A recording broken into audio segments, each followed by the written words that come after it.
am dead. Jack's watching news coverage of a car chase, and he seems to know who this is when they describe the car. That a Camaro, Jeff? Yes, it looks like a vintage early 70s model. It's Hugo! Hilariously, he tries to make a run for it. How far did you think you were gonna get? He screams about being one of the Oceanic Six, using his celebrity status as a survivor of Flight 815 to try and get out of trouble. Officer Abraham is questioning why he was running away, as it's clear he saw something in the store before freaking out. You trying to get tossed into the nut house? Because if that's what you want, I can make that happen right now, my friend. You can? Oh, thank you. Thank you. Even in the psych ward, his past continues to haunt him, with this guy called Matthew Abaddon claiming to be a lawyer from Oceanic. But the ethereal music that plays when he talks suggests that there might be something mysterious about this guy. So, on behalf of Oceanic, I'd like to extend you an invitation for a little upgrade.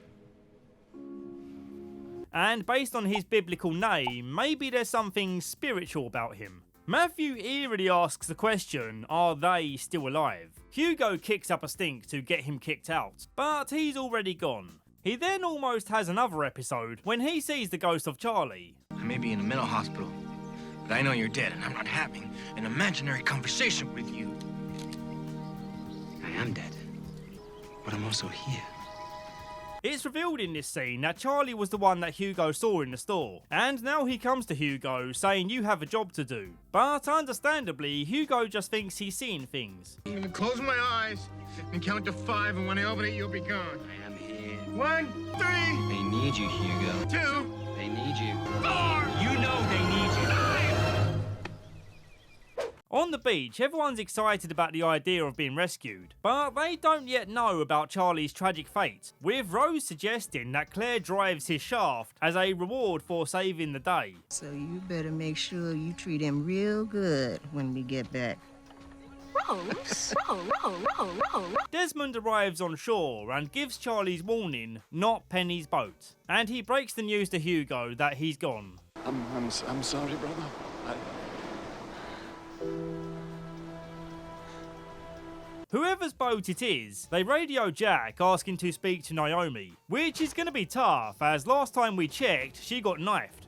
Checking on her now, we see she's missing, and I love Ben's response. Where is she?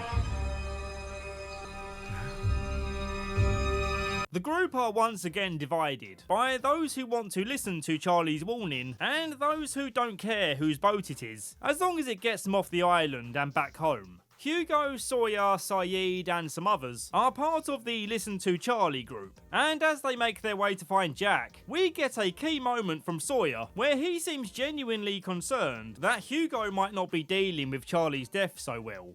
You two were buddies, I just thought. We'll probably get to Jack faster if we don't talk. All right, I say. Just holler if you need me. I don't think the old Sawyer will ever be coming back, and this nice and caring version of him is a breath of fresh air for the character. Hugo insists that they go on without him. He'll catch up eventually, but he winds up getting lost and stumbling upon the mysterious cabin.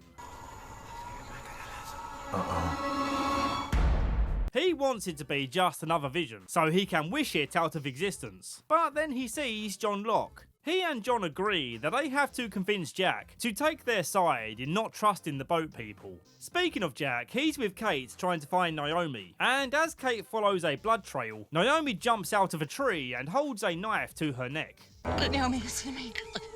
You're hurt. Let me help you. Help me. I just spent the last 3 days trying to get you people rescued.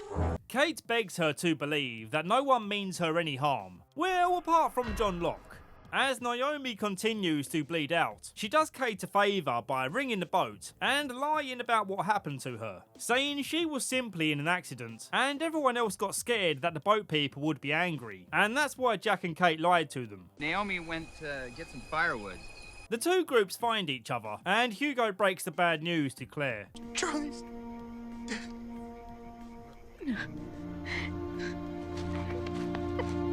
Yeah, it's sad, but let's get back to the drama. Jack punches down John with furious force, but John reasons that all he's ever done is try to protect the group, and now that the boat crew are on their way, they need to honour Charlie's sacrifice by listening to the warning and finding some place to hide. Hugo inspires a good amount of people to join them by giving a great speech. Because the last thing he did was to warn us that the people in that boat are not who they said they were. So I'm not listening to you. I'm listening to my friend. The episode ends with a guy jumping down from a helicopter. This new character is Daniel Faraday, and he's a very interesting addition to the show, as you'll soon see. I was supposed to be flying Oceanic 815 on that day. There's a search vessel sweeping the ocean floor looking for something, and they come across the Oceanic plane, which makes you scratch your head wondering what actually happened to the plane. Is it in the ocean or is it on the beach? We then see Daniel Faraday crying as he watches the news, but he has no idea why he's sad when they show the wreckage. Dan, why are you so upset? We then cut to the helicopter he jumped from as it navigates some harsh turbulence, and the pilot orders everyone to jump out as he prepares for an emergency landing. As we know, Daniel is the first to meet the survivors, and he claims to be here on a rescue mission. But yeah, we suspect there's something else going on here, don't we? Suspicions raise immediately when he makes a call to the boat, and they tell Daniel to take the phone off loudspeaker. Also, Kate and Jack spot the gun tucked into his trousers. Why did you bring the gun? Just precaution. Precaution against what? Okay, see, rescuing you and your people, can't really say it's our primary objective. Before he can answer any further questions, the tracker picks up another person who jumped out the helicopter, so they rush to see who it is. And now we meet quite possibly the most annoying character of this whole show, Miles. The reason I say he's the most annoying character is because I swear the only emotion this guy is capable of is being pissed off. He is constantly a grumpy, snarky douchebag, and it's such a drag to watch. You guys were on Oceanic Flight 815. Wow! That better? Where the hell did they go, Tubby? Oh, awesome. The ship sent us another Sawyer. We see that pre-crash, he was a psychic communicator with tormented spirits, making money off grieving people by helping the ghosts of their loved ones move on to the afterlife. On the surface, this sounds like a scam, but the show quickly proves that his skills are for real. You're not doing your grandmother any good staying here, man. Causing her a lot of pain. He insists on using this ability to find Naomi's body, so he can find out the truth on how she died. Turns out when she radioed the boat, she used a warning code phrase. Just tell my sister that I love her. You remember when she said, "Tell my sister I love her"? Well, she doesn't have a sister. That's what we're supposed to say if we get captured, have a gun to our heads. Miles is satisfied to learn the truth that these guys didn't hurt her, and he believes that so long as he has the gun, he's in charge. But fortunately for Jack and Kate, their friends are here, and they have much bigger guns. Because our friends are out in the jungle right now holding a gun at your head and his head. Come on, how stupid do you think? I don't know, Miles. How stupid are you? The next helicopter person we meet is Charlotte Lewis, who I would find to be a dull character, but she's from Essex, so she's automatically my favourite character ever. The first people she comes across is John's group. I can't believe you're alive. How many of you are there? Why do you want to know? Listen here, Hugo, you be nice to Daddy's Essex kitten. I'll knock your fucking lights out if you disrespect my woman, you fat fuck. Fat fatty fat fuck.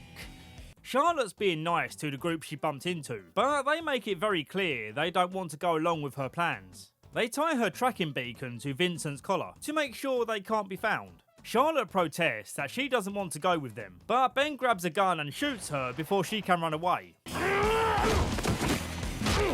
What'd you do, you son of a bitch? Luckily, and rather alarmingly, she's wearing a bullet vest. I didn't intend for that to happen. Really? Does it seem like you're about to shoot me yourself? What good would you be to me dead? I feel much more comfortable now. Thanks. In an interesting flashback, we meet the helicopter pilot, a character revered in the Lost fandom, Frank Lapidus. When Frank is watching the news coverage of the plane in the ocean, he suspects that the whole thing is staged, as the pilot they reportedly found happens to be Frank's best friend, but the body looks nothing like him. I'm telling you, that is not him. How exactly is it that you know all about Captain Norris? Because I was supposed to be flying Oceanic 815 on that day. Back to the island, Jack and his group find Frank, and he reveals that despite the turbulence, he landed the helicopter safely. When miserable Miles and Frank realise that Juliet was on the island prior to the crash, Miles gets all excited, saying you need to tell me where Ben is, because he's the reason we're really here. Ben reveals his information too. He knows the boat crew as well as they know him, and cautions everyone that these boat people will do whatever they can to get to Ben. Your instinct was right, John. These people are a threat. And if you shoot me, you'll never know how great a threat they were. How does he know all of this? Well, as it turns out, he has a mole on their boat.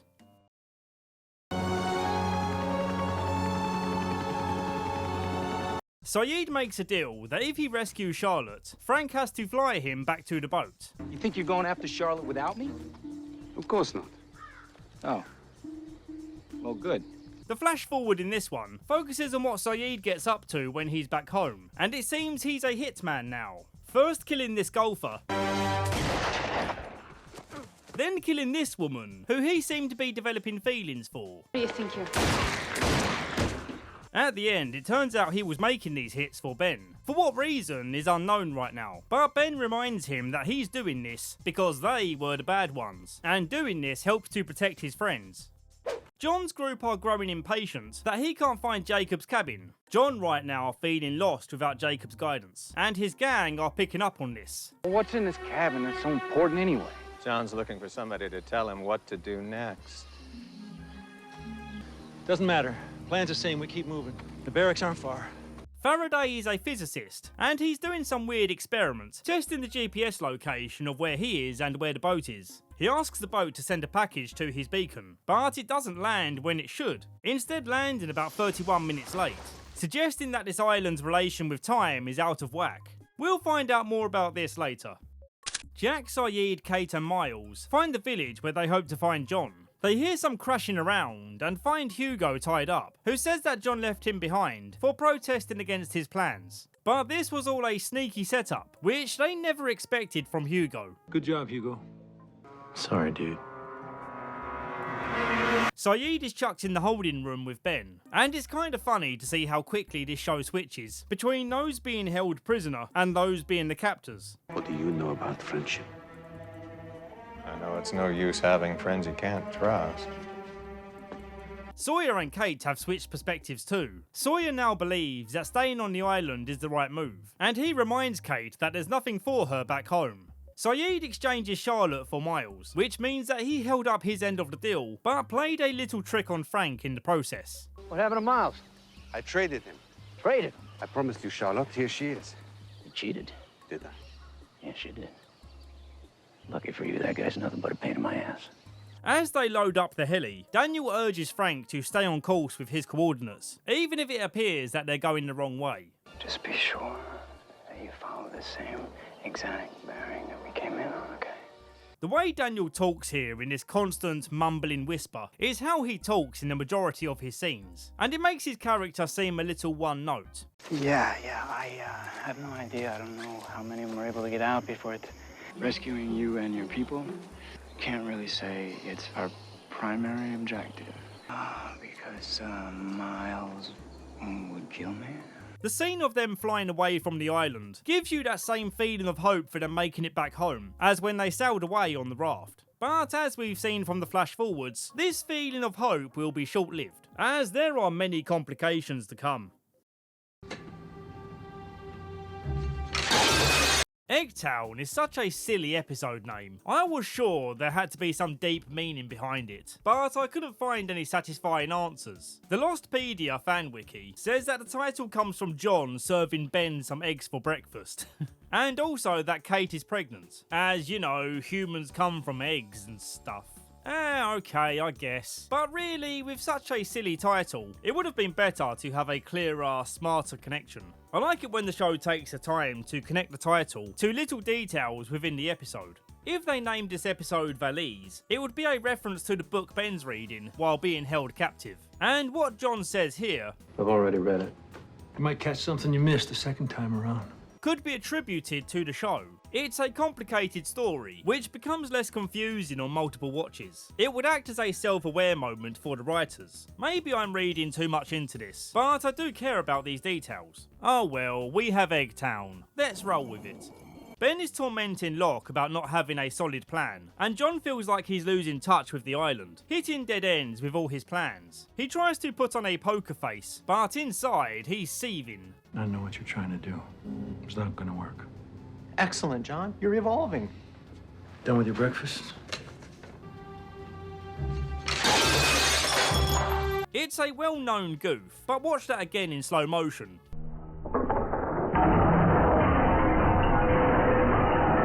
You can see the prop wall shake when he throws the plate. We have a flash forward to when Kate is back home and is finally on trial for her crimes. It's not that interesting. She pleads with her lawyer not to use Jack as a character witness, but he knows that Jack is her best shot at being judged fairly. If a man as highly regarded as Jack says she's chill, it would be silly not to call him to the stand. Jack lies under oath, portraying Kate as a bigger hero than she really was, and Kate feels this is going too far, asking that he steps down as a witness. The plaintiff only has one more question to ask Jack before he's free to go. Do you love the defendant? Objection. You open this door, Mr. Forrester. I'm going to allow it. Do you love Miss Austin? No. Not anymore. There is one interesting detail where Kate's mum says she's willing to withdraw her testimony on the agreement that she can see her grandchild, angering Kate to feel that her mum still doesn't actually care about her. You came here to make a deal? Just want to meet him. I don't want you anywhere near him. Panicking that the boat people know who Kate is and what she did, she pulls some tricks to find out where Miles is being held, so she can ask him what he knows. Miles says he will tell her if she gets him in a room with Ben for 1 minute. John realises that Kate is up to something with Miles, and they go to put a stop to it. But when they get to the cabin, Miles is missing. With the limited time, Miles gets right to the point and says, "I'll lie about you still being alive if you give me $3.2 million, and you have 1 week to make the payment." What makes you think I have access to that kind of money? Do not treat me like I'm one of them. Like I don't know who you are and what you can do. Kate then demands that Miles pays up with his information. And of course, he and everyone else on the boat knows who she is. In fact, they have comprehensive details on all the survivors. For her betrayal, John kicks Kate out, giving her till sunrise to pack up her shit and leave. She visits Sawyer before she leaves and tells him that she wants him to dip his soldier in her egg. Do you guys in America have this dish? Or is egg and soldiers just a British thing? I'm now realising this joke might not work outside of the UK. Before she leaves, she decides to lie to Sawyer, saying that she's not actually pregnant, possibly to stop any commitment building between them. He rightfully goes off on her for constantly flip-flopping between being in love with him or being in love with Jack. I'm just gonna sit right here in my comfy bed, because in about a week, you'll find some reason to get pissed at Jack and bounce right back to me. Lastly, I want to highlight one of the most memorable moments in the show for me, when Locke shoves a grenade in Miles' mouth and tells him to keep biting down to keep it from exploding, showing how serious John is about protecting this island, realising that punishment is needed for those who threaten his purpose here. No use having rules if there's no punishment for breaking them. You'll be fine if you bite down on the trigger. Enjoy your breakfast. It's happening to you too, isn't it? Okay, so much like the storm this heli's heading towards, this episode's going to be a nightmare to navigate. And it's because this storm causes Desmond to keep time skipping. 1 minute he's in the helicopter, and the next he's waking up in an army barracks, with no convincing way of explaining to people why he's confused about what time he's in. I'm sorry, sir. I was having a dream, sir. You're having a dream, were you? And what were you dreaming about? That it took you so sodding long to get to your mark? I was in a helicopter, sir, and there was a storm, sir. At least it was a bloody military dream. It's actually a really cool idea for an episode, and it is very well done, but there's no way I'm going to keep saying, and now he's here, but then he goes back here, and now we're back here again. That would be very frustrating to listen to. We're going to keep things nice and simple. Landing on the boat, we meet Martin Keamy, the jacked up team leader of the helicopter crew. What are you doing back? Who are they? Survivors of 815. So you brought them here. What the hell were you thinking? Desmond gets chucked into sickbay with a member of the crew who's been experiencing the same disconnect with time. It's happening to you too, isn't it? Back on the beach, Jack's having a hard time understanding why the helicopter's been gone so long without receiving any word that they landed safely. Daniel begins to explain how time on this island doesn't work how it's supposed to, and anyone who's been exposed to high levels of radiation or electromagnetism will be affected by the storm surrounding the island if they travel through it. Daniel speaks to Desmond on the phone to confirm that his brain is out of whack, believing that he's still in 1996. Damn, what a great year to be stuck in. I mean, not that I would know, I'm only 24. Before Martin catches him on the phone, he tells Desmond that when he jumps back to 96, he needs to go to Oxford University and find him. When he gets there, Daniel does the cliche thing of saying, "Oh, very funny, my buddies are pulling a prank on me." Why would I put you through the headache of time travel, you know what I mean? It just seems a little unnecessary. And don't you think my esteemed colleagues could have come up with something just a little more believable? Huh? But then Desmond reveals a specific detail that only Daniel knows. He shows Desmond his ongoing experiment, which unsticks a living thing's mind from the linear path of time. It worked! I'm sorry, how is a rat running through a bloody maze so incredible? What is incredible is I just finished the maze this morning. I'm not gonna teach her how to run it until an hour from now.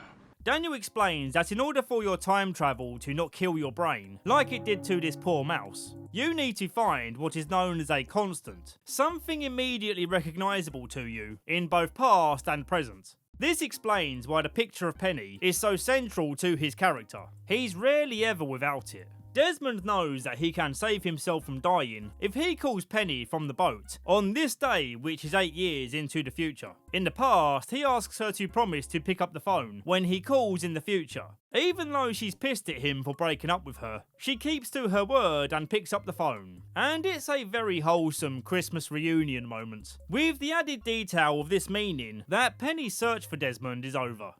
I'm so sorry. I don't know where I am, but I'll find you, Des. I promise. No matter what. I'll come back to you. I won't give up. I promise. I promise. I love you. I love you, Penny. I always have, Penny. I love you too, Des. You're fucking brilliant.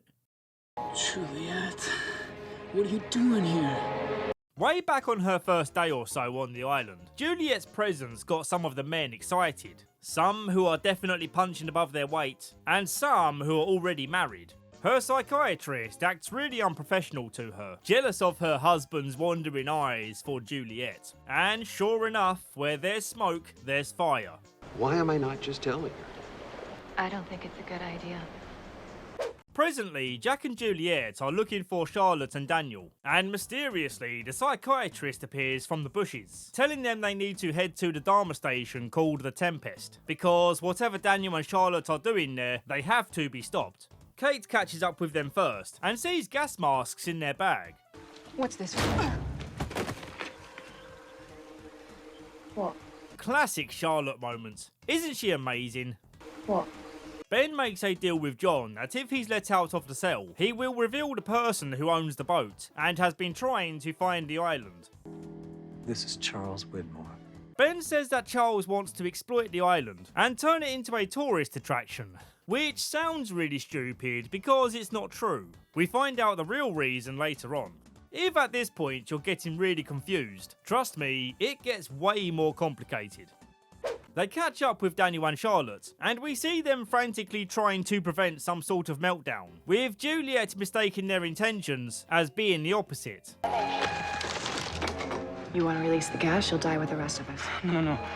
I'm not trying to release it. I'm trying to render it inert. When Daniel is successful, they explain that Ben was trying to kill everyone by releasing a toxic gas across the island. which doesn't make sense for two reasons. One, how was he able to communicate the instructions while being held prisoner? And two, where's his gas mask? Surely releasing this gas would have killed him too. I don't see any gas masks in the room with him. I've tried to find some rationalisation for all of this, but it's not really important enough to unpack, so let's just move on. At the end of this ordeal, Juliet reveals that she has feelings for Jack, and so they smooch. One more thing to mention about this episode is that we find out that Ben sent Goodwin to investigate the plane crash because Ben knew that he would be found out and killed. If Ben can't have Juliet, no one can. You're asking me why? After everything I did to get you here, after everything I've done to keep you here, how can you possibly not understand that you're mine? 자기 너무 보고 싶어.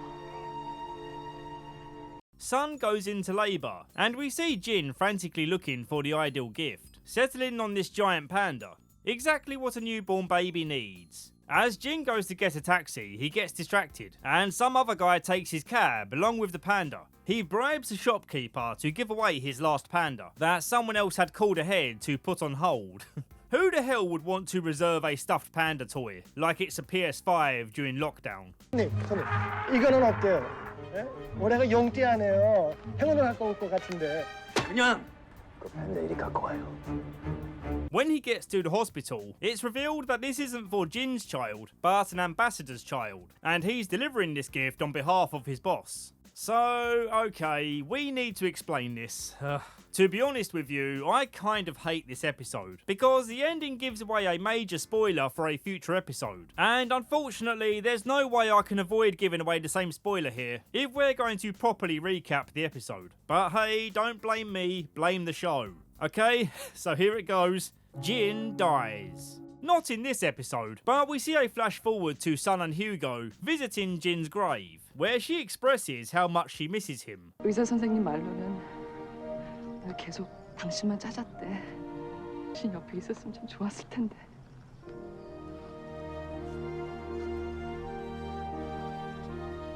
What we saw here was Jin in a time previous to the island, played alongside the future event of Sun giving birth. When we do eventually get to Jin's death scene, the emotional punch of it happening doesn't really land, which is such a damn shame. Jin is a top tier character, and doing this to him feels criminal. So even though this episode is decent overall, I really hate it for doing this. On the beach, people are growing suspicious as to why Daniel and Charlotte haven't spoken about a rescue mission yet. It's a simple question. Are you or you're not going to rescue us? The thing is, Sun expresses her wishes to go to Locke's camp and not take the risk of trusting the new guys. Juliet warns her again that if she stays on the island, she will die. And at one point, Juliet gets so desperate to change her mind that she tells Jin about her affair with handsome hotel man. Your wife had an affair. She thought the baby was his.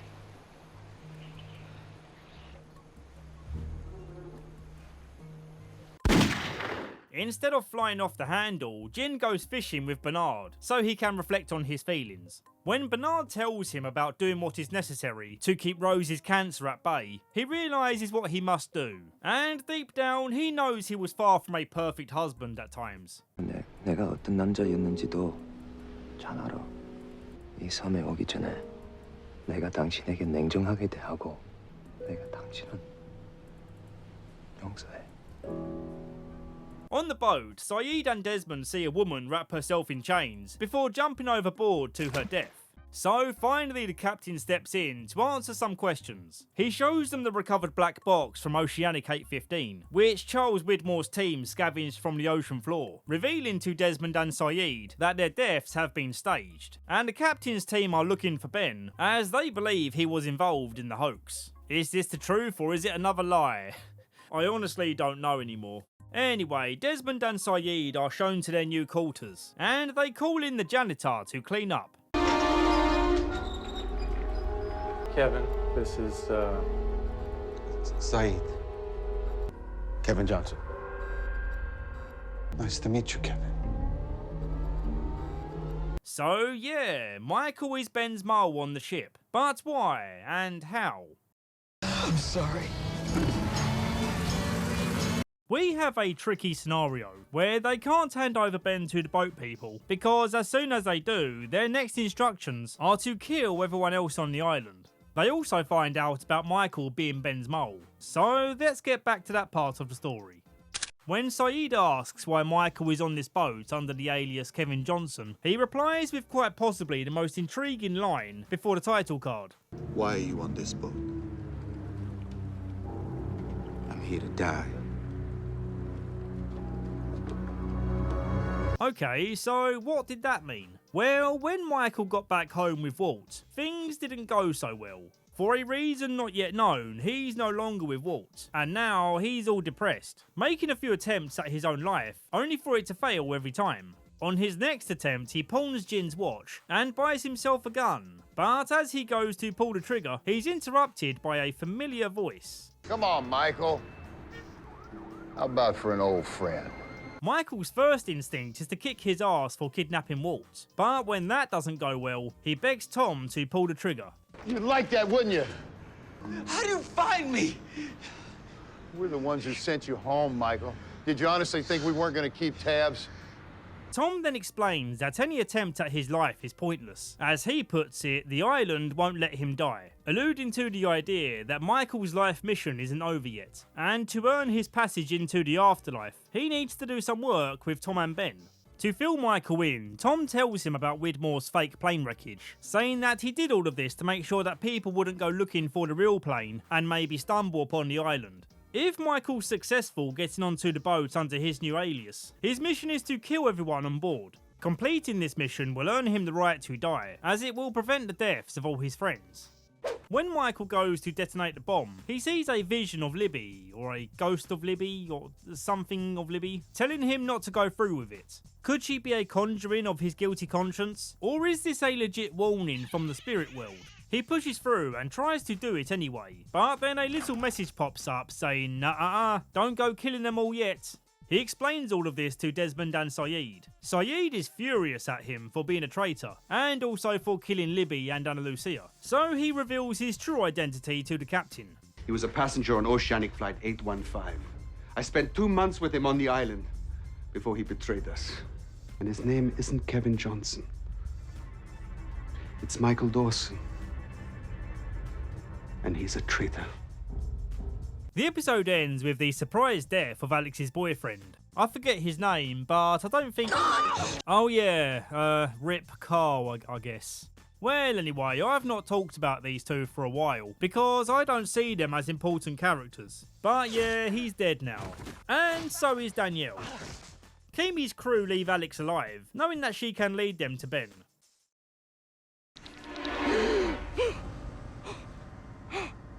The boat doctor washes up on shore with his throat slit.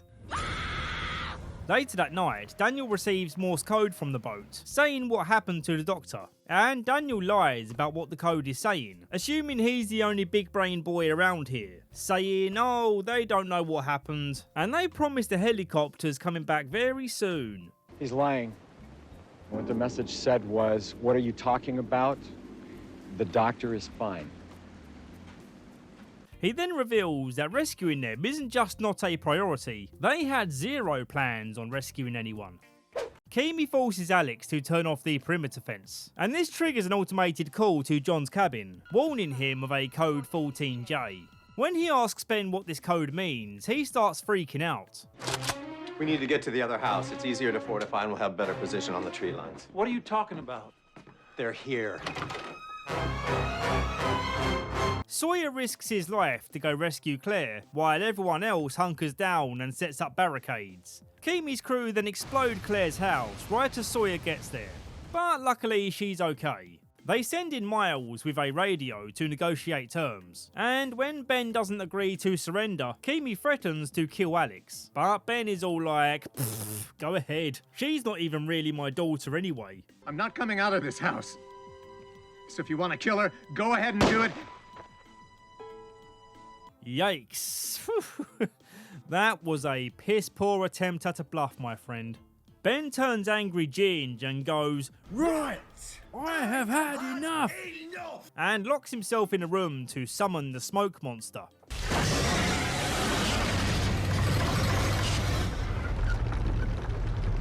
Watching the smoke monster tear up Keamy's crew is awesome.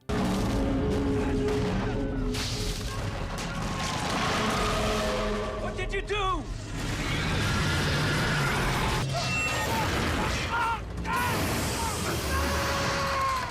Sawyer has reached his limit of hearing about weird stuff when Ben and John talk about finding this mysterious cabin where Jacob is, saying, "You two nut jobs go have fun. The rest of us are going back."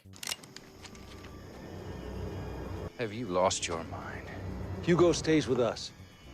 Hugo stops the arguing by agreeing to go with Ben and John. Rather bizarrely in this episode's flash forward, we see Ben waking up in a shock in the middle of a Tunisian desert wearing a thick Dharma jacket, which can only suggest that he time travelled here using the island's powers in some way. This is further confirmed when he asks a hotel clerk what the date is today. October 24th, sir. 2005. Yes, sir. Ben's on a mission to find Saeed and recruit him for the hitman job, enticing him to do so by saying that Nadia's death was because of Charles Widmore, and the guy he assigned to do the job lives nearby. Saeed shoots the geezer dead and says, "Well, that's done. Which one of Charles's goons am I killing next?" Are you keeping up with all of this? Lord knows I'm struggling. Last thing we see is Ben breaking into Widmore's bedroom, saying, "As you killed my daughter, I'm going to kill your daughter." Widmore's not too fazed by the threat, saying, "I want my island back. You stole it from me." That island's mine, Benjamin. It always was. It will be again. But she'll never find it. Then I suppose the hunt is on for both of us. I suppose it is. All the Oceanic Six were all dead. Jack wakes up to a ruckus between Boat Gang and Island Gang. He brings down the tension, but then his bursting appendix brings him down, needing surgery to remove it. This whole thing would have been way more tense if there were no other doctors on the island, with Jack having to stay conscious during the surgery to guide someone who's completely untrained for the task. And while Juliet and Bernard aren't surgeons, they certainly have enough medical training to get by. He didn't lose that much blood. I got the appendix out and put everything back where it belongs, I think. To make these flash forwards a little more confusing, this one shows us Jack and Kate as a couple, acting as a happy family with Aaron. So despite saying in court that he doesn't love her anymore, he actually does love Kate. The more interesting part is seeing Jack visit Hugo, and Hugo theorises that everyone who crashed on the island is dead. He is constantly being visited by the ghosts of their friends, and he says that one of these ghosts will be visiting Jack later, and it turns out to be his dad. But he doesn't get a chance to talk to him as someone rudely interrupts. Jack?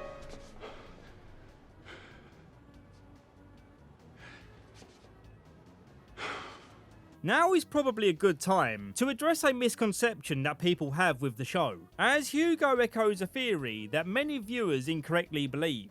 The characters of Lost did not die when the plane crashed, and this island does not represent purgatory. It's actually way more interesting than that, but we're going to learn more about the actual purpose of this island in the last 2 seasons. Now, admittedly, I did used to be one of these people who massively misinterpreted the show, but to be fair, as an audience member, you are being thrown so much information to process across 121 episodes of constant flash forwards, flashbacks, flash sideways and flash around in a circle. But this is why I'm recapping the show. I want to keep us on a less confusing path. The best part of this episode is where Chad Lapidus warns them to hide in the bushes with Keamy, with baby Aaron almost giving away their location. It's getting dark, man. We gotta leave now.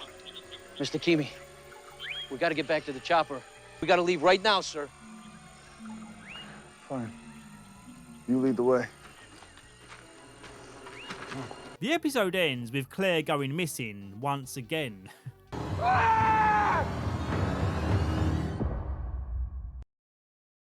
Don't tell me what I can't do. This flashback is John's mum being hit by a car and having to give birth early in the hospital. Before she was hit, her mother said, "Don't see that man again, he's twice your age." That man, of course, being Anthony Cooper. Want to take a stab at a guess as to how old this clearly not 18-year-old girl is? She was 15, meaning Anthony Cooper was 30 when he put a bun in her oven. What the fuck? Was this normal for the 1950s? Surely this couldn't have been legal, right? Moving past that eyebrow-raising moment, the situation is very sad, where Emily Locke is clearly overwhelmed having a baby so young. And to make matters worse, her mum could care less. So who do I talk to about adoption? You can't smoke in here, Mrs. Locke. Oh, of course. We then see that the ageless Richard Alpert has come to visit the baby, and he pays him another visit when he's about 6 or so, giving him a test to see if he's the chosen one. Now, tell me, John, which of these things belong to you? To keep? No, John. Which of these things belong to you already? I love the detail that we see he drew a picture of the smoke monster. I also thought the kid actor was extremely well cast. He didn't need to do much, but you'd really believe this is a young John Locke. Same goes for teenager Locke. I love how he's trying to deny his destiny of being a smart guy rather than a tough guy jock. I'm not a scientist. I like boxing and fishing and cars. I like sports. Echoing his frustration later in life, when his destiny seems to be controlled by the limitations of being in a wheelchair. I'm supposed to do this, damn it! Don't tell me what I can't do!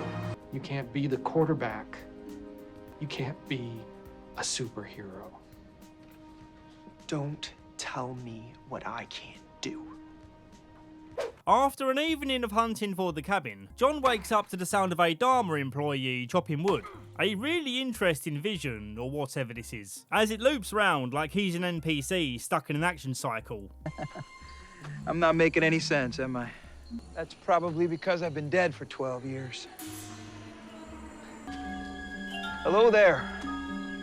He finds Horace's corpse in the mass grave, and in his pocket finds the blueprints for the cabin, giving John a clue as to where it is. Unfortunately, we never get a satisfying answer as to why or how this cabin keeps moving, and it's weird to imagine how the blueprint for the cabin would even be useful when it's been established that the cabin can move, and does so frequently. Keamy and his injured crew get back to the boat, and Keamy is all steamy about Michael being the spy. He goes to kill him, but as we know, this fella can't die until his life mission is complete. The captain stresses that it's a good thing his gun jammed anyway, because Michael is the one who broke the engine, and he's the only one who knows how to fix it. Keamy and the captain argue about their purpose visiting the island, where the captain stresses that he understood the mission to be about extracting Ben, and not a murderous island rampage. Keamy then opens a Dharma document, which tells him where Ben is probably going next, in his attempts to rescue the island.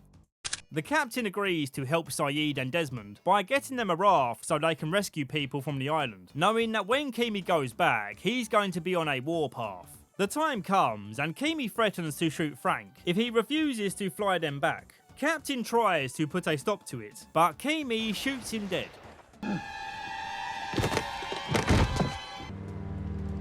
What'll it be, Frank? Oh, and also, he was the one who killed the doctor. The episode ends with them finding the cabin, but no Jacob. Jack's father's in here to speak on his behalf. Claire's in here too, and she's feeling chill about the situation. Why is she? We don't have time for this. The people from the boat are already on their way back. Why don't you ask the one question that does matter? How do I save the island? John comes out and reveals that what they need to do is move the island. I know. You must be screaming, how much weirder can this get? Oh, it's gonna get weirder. Last thing to mention is that while John was recovering from the window push, he's visited by the mysterious Matthew Abaddon, convincing John that his life is a miracle, and he should go on a walkabout for a spiritual awakening. When you're ready, Mr. Locke, you'll listen to what I'm saying. And then, when you and me run into each other again, you'll owe me one. I'm trying to make up for what I did. I'm trying to help you out here. We see who consists of the survivor group who made it back home, aka the Oceanic Six. It's Hugo, Jack, Sun, Sayid, Kate and... The media are mad thirsty for the juicy gossip about what happened on the island, but the Oceanic Six made a promise to each other that they're going to stick to a made-up story. Seeing them all land for the first time, embracing their loved ones, was really touching. And look, I promise I'm gonna stop glazing Michael Giacchino, but it won't be in this lifetime, brother, because once again, he delivers a masterpiece.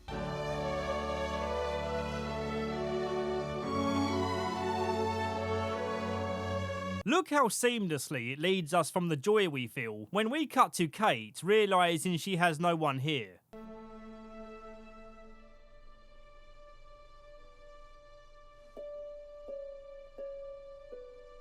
I really enjoyed the press conference because they ask some really great questions, like how come Hugo is still fat, and how comes Kate wasn't visibly pregnant when she got on the plane. He's just a little over 5 weeks.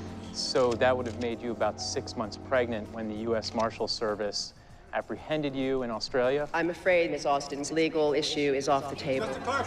Next question. In the previous episode, we see Frank drop a phone from the helicopter to help out the beach people, and when they call it, Frank picks up to allow them to hear what's going on, with Keamy demanding that Frank drops them off near a Dharma station called the Orchid. Hearing this greatly troubles Daniel. They're going to the Orchid. They're using the secondary protocol. What are you talking about? We have to get off this island. Jack refuses to listen to Juliet about needing to rest after his surgery, insisting that he goes with Kate to find the chopper. On the way, they bump into Sawyer, and despite his best efforts to make Jack see that running towards danger is a bad idea, he goes ahead anyway. That son of a bitch is stubborn. Hold up! You don't get to die alone. Hugo, Ben and Locke are ahead of the rest, making a beeline to the Orchid, where they'll be able to quote-unquote move the island. They stop at one of Ben's hidey holes, where he keeps essential tools to communicate with the rest of his people. Wait, what was that? What did you tell them? None of your business, John. I love how Hugo immediately tucks into the crackers, with zero hesitation. You know, those are 15 years old. When they get to the Orchid, they see Keamy's crew beat them to it. Ben approaches anyway, with arms raised for surrender, but Keamy knocks him out. Saeed arrives to escort some people back to the boat, but I don't really get this plan, because Keamy and his crew will presumably be coming back, and wouldn't it be easier to hide on this massive island compared to this relatively tiny ship? Well, anyway, it's fun to see their reactions seeing Michael on board. He tries his best to explain his situation to Sun and Jin, but Desmond calls out for them to come take a look at a bunch of C4 that's about to go boom. For the briefest of moments, the animal will seem to disappear. This bomb was planted by Keamy and his men, which will make sense later on. The important thing to know for now is this bomb is triggered remotely, and detonation will also occur if the battery goes dead.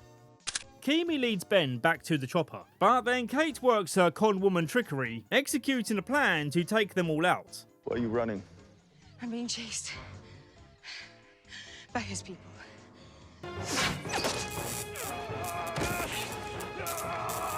The conflict ends with an awesome fight between Keamy and Saeed, with Richard Alpert sneaking in on the assist. Oh yeah, on the last episode I forgot to mention that Saeed bumped into Richard and his people, and in this episode it's revealed they made a deal where if Ben gets saved, the Oceanic 6 will be allowed to go home. So we can go off the island. That's it? That's it. Walt visiting Hugo in the psych ward is a good scene. He expresses feeling let down that no one came to visit him when they got back home. But that's not why he's here now. He wants to know why everyone is lying about what happened. I don't understand why you're all lying. We're lying because it's the only way to protect everyone that didn't come back. Jack arrives at the Orchid and argues with John about the island being nothing special. This conversation is great because it circles back to the man of science versus the man of faith dynamic. You know, Jack. You know that you're here for a reason. And if you leave this place, that knowledge is gonna eat you alive from the inside out.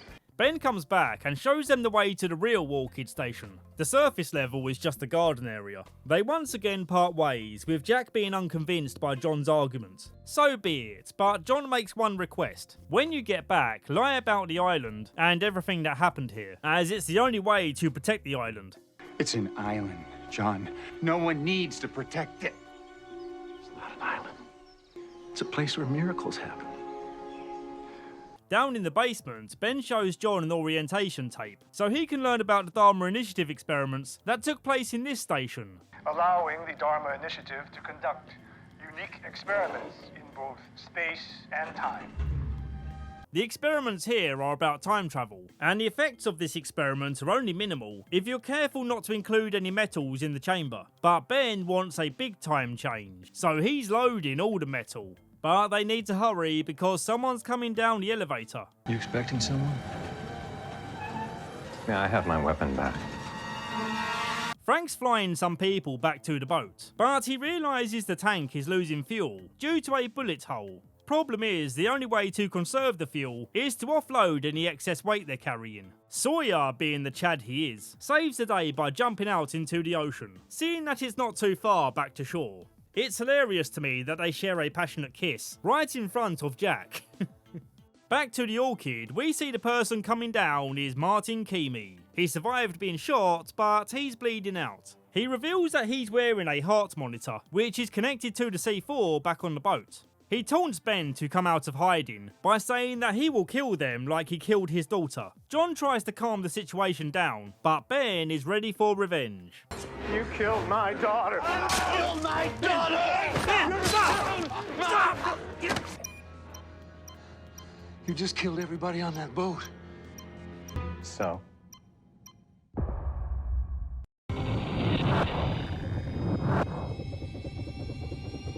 John fights to keep Keamy alive, but it's no good, meaning this bomb is ready to blow. Luckily, to buy them some time, Michael had the idea of freezing the battery in the case that the detonation was set. But this technique won't last forever, as the extinguisher tank is running on near empty. Desmond freaks out hearing that the chopper's about to land, and screams at them to turn around. But as we know, they can't do that. Look, you don't understand. Jill and Michael are doing everything they can, but there's no time. You've got to get off the boat now. They patch up and refuel in absolute panic. It's such a tense scene, you feel every second. You get the baby on the chopper, I'll get Jin, all right? Keep pumping till I get it started. That'll be enough to get us to the island. Michael gives Jin a pep talk about protecting his wife and baby, saying that he's got to get out of here now. Jin rushes to the chopper, but it's already taken off. If Frank had waited any longer, it would have risked all their lives. In Michael's last moments, he sees Christian Shepherd, who permits his life to end. You can go now, Michael. Who are you?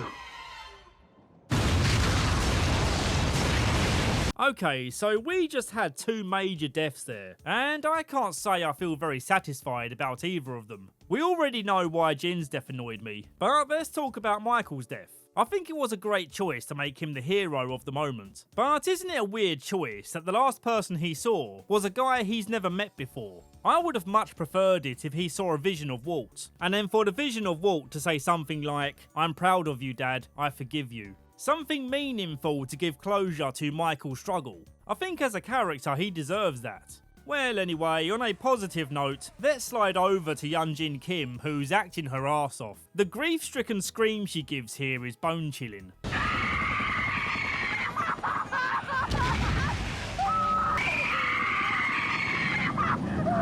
Sawyer makes it back to the beach and sees that Juliet is drinking her sorrows away, seeing the big ball of smoke where the boat used to be.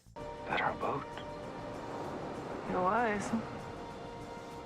Back in the Orchid, Ben insists that he is the one to finish the experiment because it's what Jacob wishes. When Ben successfully moves the island, he will disappear, meaning John Locke must take his place as leader. Goodbye, John.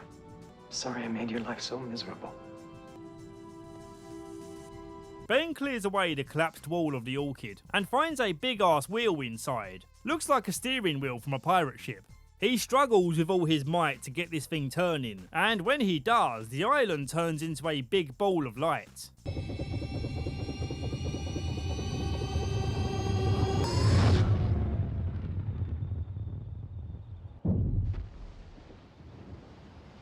With nowhere to land, they prepare to crash in the ocean, and they somehow all survive this.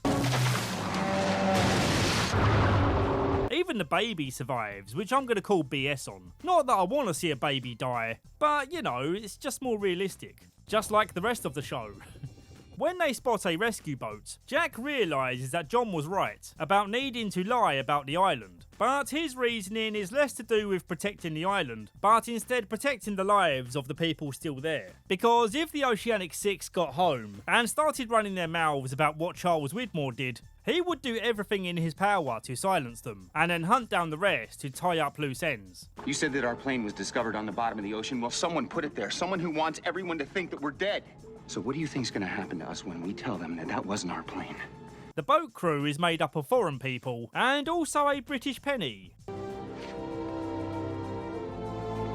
If only Charlie were alive to see this. Tis Penny's boat, Charlie. Tis. We cut to a week later, and Penny is helping them to prepare for their lie, setting up a dinghy so they can paddle to a nearby island. Desmond, of course, parting ways from the gang, because there's no way in hell he's leaving Penny again.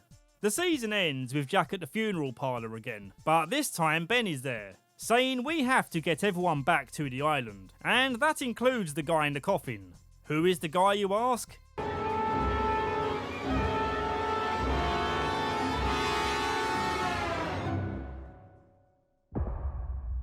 Well, that's the season over with, and I sure wish this summer season was also over with, because I'm dying in a pool of my own sweat here. You could say it's making me feel terminus, and like taking a plunge in a stone cold Connor bath.